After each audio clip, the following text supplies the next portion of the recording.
সিঙ্গুরকে জমি ফেরত পেতে দেখে বর্ধমান, শিলিগুড়ি, পুরুলিয়া, রঘুনাথপুরের পর এবার একই দাবি উঠল কলকাতার উপকণ্ঠে রাজারহাট নিউ টাউনে।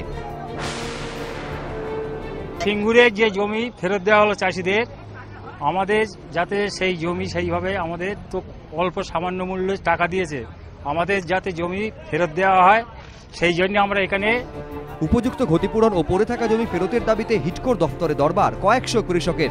1997 সালে রাজারহাট নিউ টাউন নগরের জন্য জমি অধিগ্রহণ শুরু করেন তৎকালীন বাম সরকার।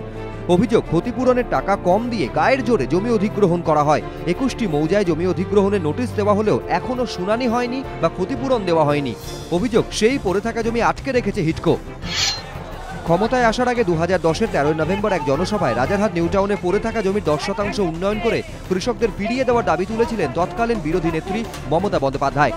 আমি এখনো মনে করি যে জমি এখনো পড়ে আছে, সরকার যদি লজ্জা থাকে যে জমি গুন্ডাদের দিয়ে ভরাট করে নিজেরা একা করে খাচ্ছ, যে চাষিদের জমি নিয়েছো, 10% জমি ডেভেলপমেন্ট জমি চাষিদের ফেরত দাও, তাদের করে খেতে দাও, এই ডিমান্ড আমি করে গেলাম।